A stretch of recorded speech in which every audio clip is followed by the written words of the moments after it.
Saya tidak begitu peduli dengan batas waktu. Sebagai pejabat, yang paling diperhatikan adalah tanggung jawab, bekerja dengan sepenuh hati. Itulah kata-kata yang diucapkan oleh Soeharto semasa kepemimpinannya. Banyak sekali yang terjadi selama masa itu. Oleh karena itu, kami akan membahas kilas balik kepemimpinan Presiden kedua negara Republik Indonesia. Soeharto dilahirkan pada tanggal 8 Juni 1921 dari seorang ibu yang bernama Sukirah di Dusun Kemusuk, Yogyakarta. Beliau adalah Presiden Indonesia yang kedua dengan masa jabatan terlama, yaitu 32 tahun dari tahun 1967 sampai 1998. Karir Soeharto di dunia militer sangat cemerlang karena banyak menempati jabatan penting, seperti Panglima Komando Pembebasan Irian Barat dan Panglima Komando Cadangan Strategis Angkatan Darat atau Kostrad.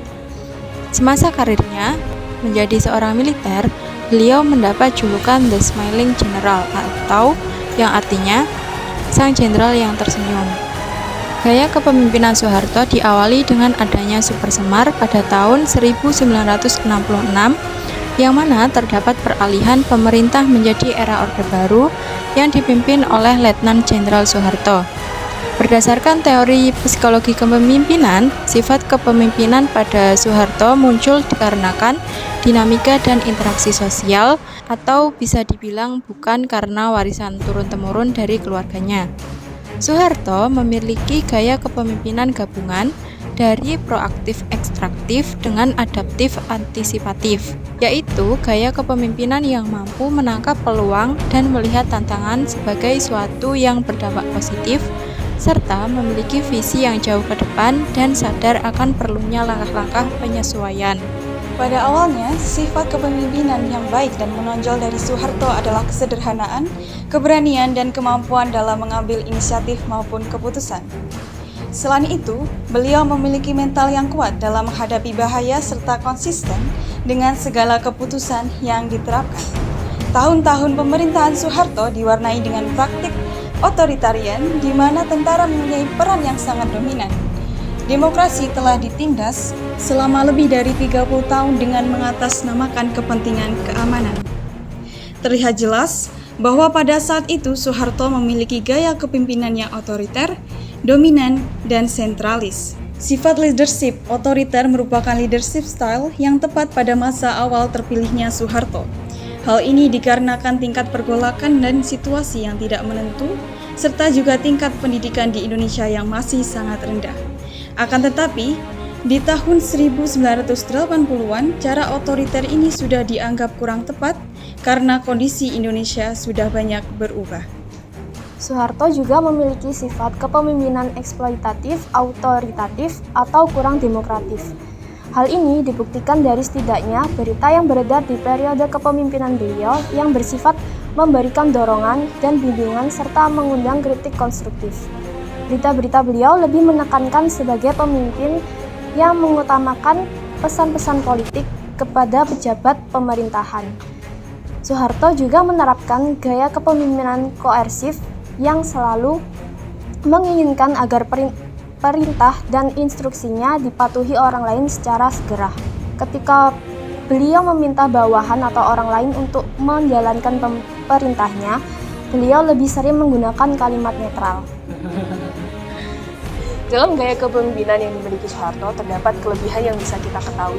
Seperti Soeharto itu memiliki karakter yang tegas, menggagas, dan melaksanakan pembangunan dengan terencana, yang mana dijuluki sebagai Bapak Pembangunan Indonesia. Pada masa kepemimpinan Soeharto atau rezim Orde Baru, beliau itu menerapkan pemerintahan yang terpusat dan otokratik. Yang kedua, mempunyai tanggung jawab penuh atas tujuan, keputusan, dan jalur strategis menuju kesuksesan. Hal tersebut dibuktikan pada masa pemerintahan Orde Baru. Soeharto memberikan peran dominan dalam pemerintahannya kepada militer yang termasuk dalam praktik otoritarian. Salah satu contohnya adalah kebijakan dui fungsi ABRI. Dalam kebijakan ini, ABRI diberikan kesempatan untuk berperan dalam bidang di luar tugasnya, seperti bidang politik. Yang ketiga, dari gaya kepemimpinan otoriter yang dimiliki Soeharto dengan gayanya yang ambisius, gigih, dan tidak mudah menyerah, telah membuat banyak keberhasilan di berbagai bidang, seperti peningkatan pendapatan per kapita, swasembada beras, sukses memerangi buta huruf, sukses gerakan wajib belajar, sukses menumbuhkan rasa nasionalisme dan cinta produk dalam negeri, dan juga sukses gerakan orang tua asuh, dan banyak sekali investor asing yang menanamkan modalnya di Indonesia. Selain kelebihan dari gaya kepemimpinan Soeharto, terdapat pula kelemahan-kelemahan pada saat itu, seperti selama masa jabatan Presiden Soeharto, beliau merusak demokrasi di Indonesia demi keamanan dalam negeri dengan membatasi partai politik, menjatuhkan sanksi, dan menangkap lawan politik. Selanjutnya, yang kedua, pada masa Orde Baru, mayoritas kursi parlemen diberikan kepada militer dan pada pemilihan pegawai negeri sipil atau PNS dan prajurit ABRI, mereka hanya memiliki satu pilihan dari partai politik yang berkuasa, yaitu golongan karya eksploitasi sumber daya. Dari kilas cerita tersebut, dapat kita ketahui bahwa masa kepemimpinan Soeharto atau rezim Orde Baru menerapkan gaya otoriter. Gaya kepemimpinan otoriter ini sering dikaitkan dengan sosok diktator, yaitu seorang pemimpin yang memerintah secara tirani dan terdengar seperti menindas rakyatnya sendiri. Biasanya, gaya kepemimpinan otoriter cenderung mengutamakan kepentingan pemerintahan daripada rakyat, sehingga orang-orang yang bekerja untuk negara wajib hukumnya agar diperlakukan secara superior dibandingkan seorang warga biasa. Walaupun otoriter terlihat buruk, tapi gaya kepemimpinan ini juga mempunyai kelebihan seperti kemudahan dalam pengambilan keputusan, sifat pemimpin yang tegas, pemberian sanksi yang adil, dan pemerintahnya yang mudah diawasi. Mengutip dari Pak Soeharto, kami tidak bisa melupakan sejarah, tetapi kita harus memahami bahwa masa depan tergantung pada apa yang kita lakukan pada saat ini.